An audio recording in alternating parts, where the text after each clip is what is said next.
So hello UPS friends, क्या हाल है? कैसी चल रही है तैयारी? This is day 13 for the preparation for UPSC 2026 and I am back with some details and some informations and some tips and suggestions. So yeah, let's go. दोस्तों, किसी भी देश की इकोनॉमी उसकी जियोपॉलिटिक्स से बहुत ज़्यादा इम्पैक्ट करती है। समझ रहे हो? जियोपॉलिटिक्स होती है वो ज्योग्राफी के फैक्टर्स जो वहाँ की पॉलिटिक्स को इम्पैक्ट करते हैं, क्योंकि वो ज्योग्राफी के फैक्टर्स जो किसी भी देश, किसी भी जगह की पॉलिटिक्स को इम्पैक्ट करते हैं, उसकी वजह से वहाँ की इकोनॉमी पे इम्पैक्ट आता है। यानी कि अगर किसी देश में, फॉर एग्जाम्पल के तौर पे, अगर किसी देश में बहुत ज़्यादा तेल है, बहुत ज़्यादा रिच मिनरल्स हैं धरती के नीचे, तो ये सब ज्योग्राफिकली वहाँ पे था, नेचुरली वहाँ पे था। लेकिन इन सब की वजह से वहाँ की जो पॉलिटिक्स है, वहाँ की जो पॉलिटिशियंस है, वो स्ट्रांग हो गए। ठीक है, वो पावर में आ गए। ठीक है, जिस देश में होगा रिसोर्सेज, वही देश तो आगे जाएगा, वही देश तो ऊपर उठेगा, वही देश तो स्ट्रांग बनेगा।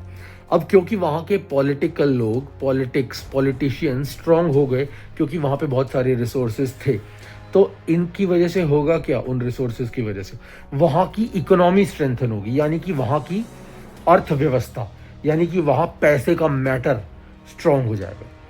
दोस्तों, ये चीज़ें घर में भी होती हैं, एक डिस्ट्रिक्ट में भी होती हैं, एक गांव में भी होती हैं, एक राज्य में भी होती हैं, वैसे ही ये चीज़ें एक देश में भी होती हैं। तो खुद पढ़ो, खुद जानो, खुद समझो। मैं बस आपसे इतना ही कहूँगा कि पहले, इससे पिछले दशक में तेल, एनर्जी, क्रूड ऑयल एक गेम चेंजर था लोगों के लिए। आप यूएई का एग्जाम्पल ले सकते हो, कतर का एग्जाम्पल ले सकते हो, सऊदी अरेबिया का एग्जाम्पल ले सकते हो, वेनेजुएला का एग्जाम्पल ले सकते हो, इराक का एग्जाम्पल ले सकते हो, ईरान का एग्जाम्पल ले सकते हो। ठीक है, जहाँ पर बहुत बहुत क्रूड ऑयल्स हैं, कि कुएं हैं तेल की, तो वो उनकी स्ट्रेंथ बने। ठीक है, क्योंकि वहाँ जो रिसोर्सेज थे।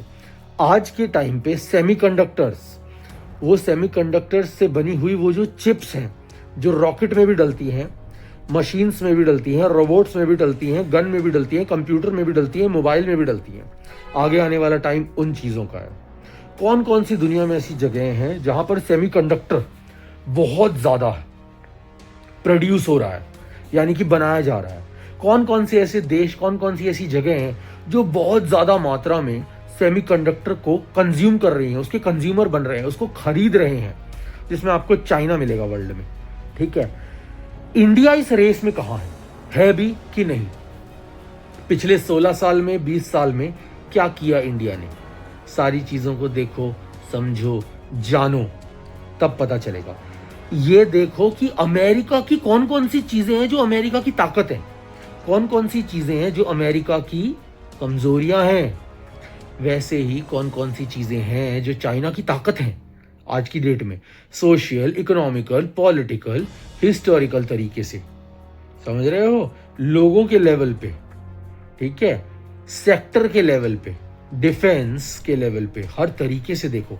वैसे ही कौन कौन सी ऐसी चीज़ें हैं जो इंडिया की ताकत है, और कौन कौन सी ऐसी चीज़ें हैं जो इंडिया के लिए बोझ हैं, जो इंडिया का भत्ता बैठा रही हैं, तो चीज़ें समझ में आने लगेंगी। अगर आप कुछ भी नहीं जानते, कुछ भी नहीं समझते, कुछ भी नहीं देखते, कुछ भी नहीं पता, तो आ करके कोई भी आपको बेवकूफ़ बना के चला जाएगा, आप कुछ नहीं कर पाओगे। क्या पता जो भी ये बड़े बड़े नेता, ये बड़े बड़े लोग बड़ी बड़ी बातें करती हैं, वो सच है, झूठ है, क्या है? आपको पता है समझदारी? क्या सोच पा रहे हो? लोग जो बातें करते हैं उन पर आंख बंद करके विश्वास करना बंद करो, अगर सच में चाहते हो कि आप और आपके आसपास का संसार, आपके आसपास की जगह, ये वातावरण, ये देश लुट ना जाए तो। ठीक है, जागरूक हो, जानो, देखो, समझो। और एक बात याद रखना कि ये जितने भी बड़े बड़े नेता हैं ना तो इनको विरासत में वो गद्दी मिली है, ना किसी ने उनको ये गद्दी दे करके, या उन्होंने इस गद्दी पे बैठ के किसी पे एहसान किया है। उन्होंने मांगा कि हमें एक मौका दो, हमें एक मौका दो, मांगने वाला कौन होता है? मांगने वाला मंगता होता है।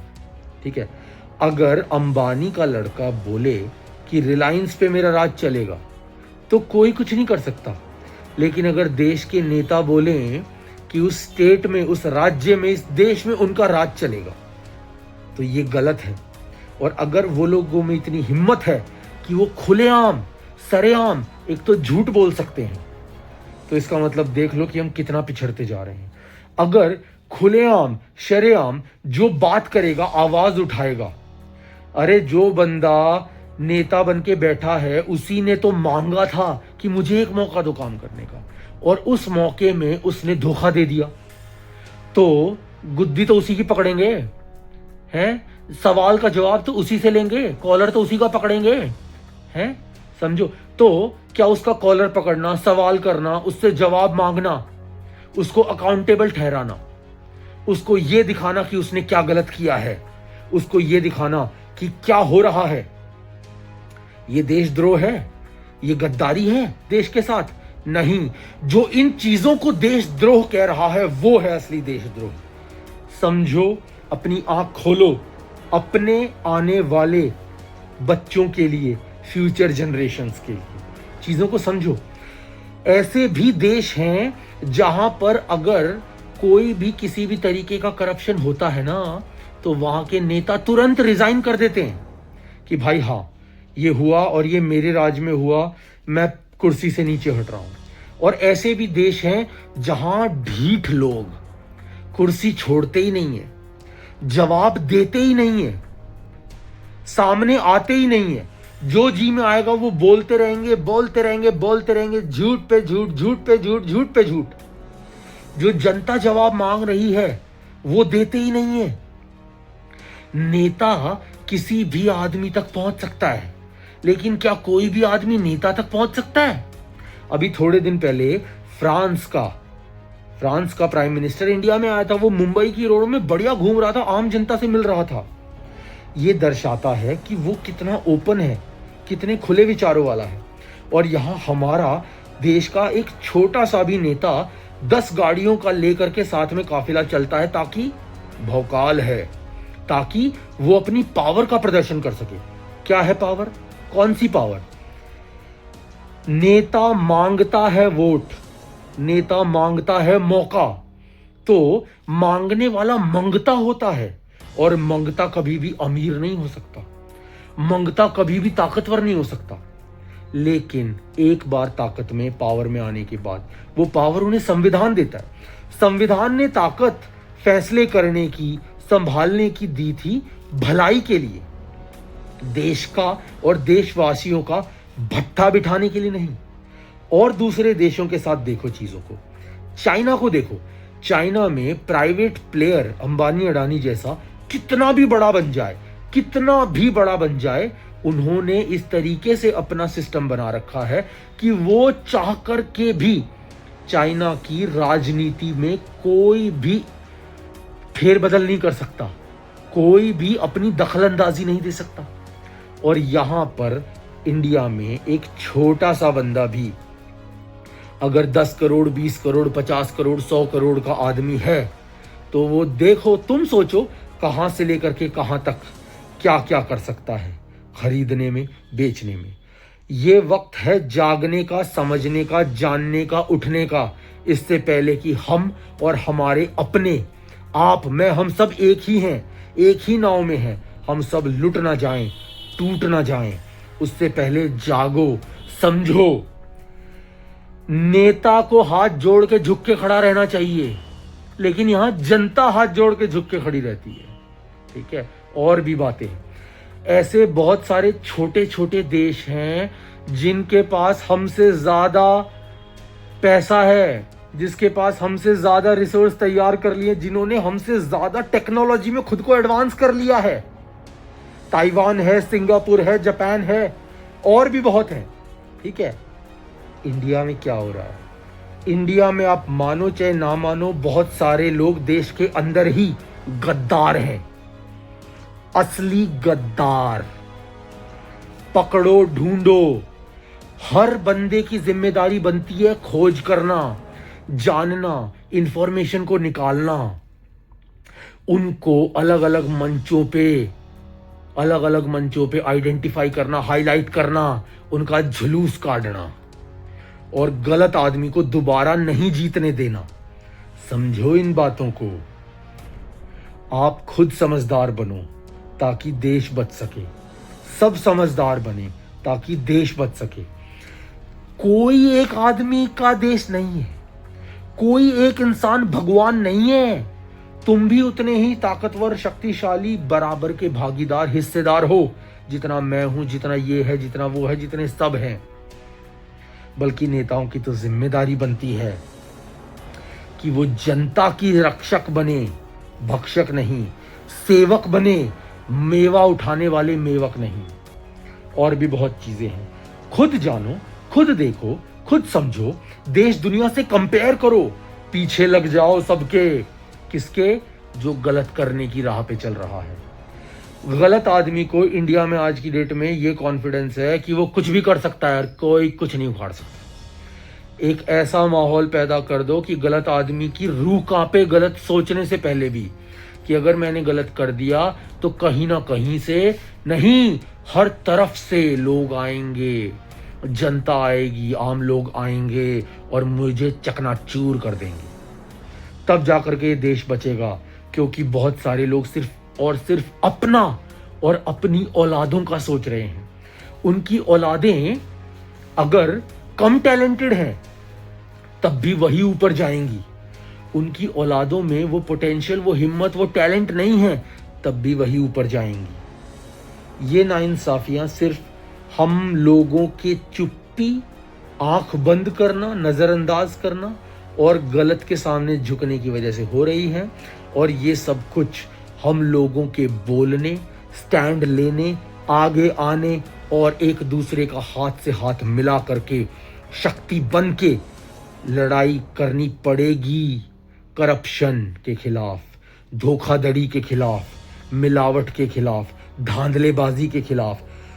झूठ बोलने वाले लोगों को इतना कॉन्फिडेंस क्यों आ रहा है?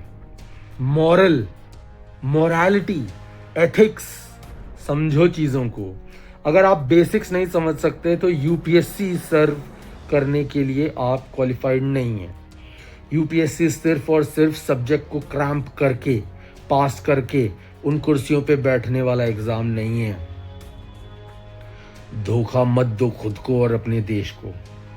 अपना और अपनों के, अपनी माँ, अपनी धरती माँ और अपनों की भलाई के लिए सही राह चुनो। सब साथ मिलकर के चुनो। तो दोस्तों, ये सारे जो आज मैं आपसे बातें कर रहा हूँ, ये अलग अलग एंगल्स हैं। ये भी पढ़ाई का ही हिस्सा है। आप खुद जानो, खुद देखो, खुद समझो। मैं क्यों बताऊं सब कुछ? ठीक है, मिलते हैं हमारे अगले डे में आगे की प्रिपरेशन के साथ। तब तक के लिए सी यू अराउंड गाइस। आप लोगों को कुछ ऐसे थॉट्स, विचारों के साथ छोड़ करके जा रहा हूं जिस पर आप खुद विचार करो। और नहीं विचार करना तो भुगतने के लिए प्लीज वेट करते रहो। कभी ना कभी नंबर आएगा। क्योंकि धोखेबाज की एक ही फितरत होती है कि वो धोखा ही देता है। और एक और बात याद रखना, जिन लोगों ने इस देश को लूटा है और लूट रहे हैं, वो कुर्सियों से नहीं हटेंगे। क्योंकि अब सवाल उनके लिए सर्वाइवल का है। वो लोग सर्वाइव नहीं कर पाएंगे अगर उन कुर्सियों से हट गए तो। लेकिन उन कुर्सियों से उन्हें सिर्फ और सिर्फ आप और मैं, आम जनता मिलकर के ही हटा सकती है। उन्हें उनकी गलती की सजा दिलवा सकती है, वरना बच के निकल जाएंगे। और उनके मरने के बाद, जाने के बाद देते रहो उन्हें गाली, किसी को कोई फर्क नहीं पड़ता। तो सोच के देखिएगा दोस्तों। अगर आपको समझ में आए चीजें तो, नहीं समझ में आए तो बहुत अच्छी बात है ना। कम से कम आप टेंशन फ्री तो रह सकते हो। सी यू अराउंड गाइज आगे की जर्नी में। तब तक के लिए प्रिपेयर वेल। एंड ये सब जो भी मैंने आपको बताया है, ये सारी चीज़ों को आप अलग अलग पर्सपेक्टिव से देखोगे तो कहीं ना कहीं आप बेसिक्स और फंडामेंटल्स की तरफ जा पाओगे, जो कि ओवरऑल आपकी पर्सनैलिटी को इतना डेवलप करेगी या ऐसे डेवलप करेगी उस डायरेक्शन में कि आप ओवरऑल यूपीएससी की प्रिपरेशन में और बेटर डेवलप हो पाओगे। So with that intention, see you around guys.